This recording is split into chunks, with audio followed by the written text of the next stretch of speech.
ഛത്തീസ്ഗഡിൽ പ്രായപൂർത്തിയാകാത്ത രണ്ടുപേർ UAPA കേസിൽ അറസ്റ്റിൽ. വ്യാജ സോഷ്യൽ മീഡിയ അക്കൗണ്ടുകൾ ഉപയോഗിച്ച് ഭീകരവാദ പ്രചാരണം നടത്തിയതിനാണ് അറസ്റ്റ്. IS നിർദ്ദേശമനുസരിച്ചാണ് ഇവർ പ്രവർത്തിച്ചതെന്ന് പോലീസ് പറയുന്നു. ബൽറാം നെടുങ്ങാടിയാണ് ഡൽഹിയിൽ നിന്ന് വിശദാംശങ്ങളുമായി ചേരുന്നത്. Balram, good morning. ഈ ചെറിയ പ്രായത്തിലുള്ളവരൊക്കെ ഇത്തരത്തിലുള്ള വിധ്വംസക പ്രവർത്തനങ്ങൾ നടത്തുന്നു എന്ന് പറയുന്നത് ഞെട്ടിക്കുന്ന കാര്യമാണ്. ഇപ്പോൾ ഈ അൺലോഫുൾ ആക്ടിവിറ്റീസ് പ്രിവെൻഷൻ ആക്ട് പ്രകാരമാണല്ലോ കേസെടുത്തിരിക്കുന്നത്.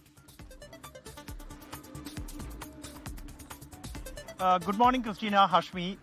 ഈ ഛത്തീസ്ഗഡിലെ റായ്പൂർ സ്വദേശികളായ 16 വയസ്സുള്ള 2 പേർ ആണ് ഈ UAPA കേസിൽ ഛത്തീസ്ഗഡ് ഭീകരവിരുദ്ധ വിഭാഗം അറസ്റ്റ് ചെയ്തിരിക്കുന്നത്.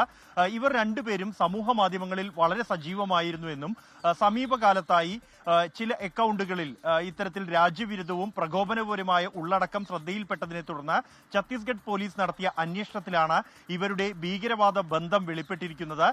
ഇവർക്ക് ഓൺലൈനിലൂടെ IS ഭീകര സംഘം നൽകിയ നിർദ്ദേശം അനുസരിച്ചാണ് ഇത്തരത്തിലുള്ള കണ്ടന്റുകൾ ഇവർ സമൂഹ മാധ്യമങ്ങളിലൂടെ വ്യാജ അക്കൗണ്ടുകൾ വഴി പ്രചരിപ്പിച്ചിരുന്നത് എന്നും ഇതോടൊപ്പം തന്നെ മറ്റുള്ളവരിലേക്കും ഇത് പടർത്താൻ ഇവർ ശ്രമിച്ചിരുന്നു, മറ്റുള്ളവരെയും ഇത്തരത്തിലുള്ള സന്ദേശങ്ങൾ പങ്കുവയ്ക്കാൻ ഇവർ പ്രോത്സാഹിപ്പിച്ചിരുന്നു എന്നുമാണ് കണ്ടെത്തിയിരിക്കുന്നത്. ഇതിന്റെ അടിസ്ഥാനത്തിലാണ് ഇരുവർക്കും എതിരെ UAPA കേസെടുത്തിരിക്കുന്നത്.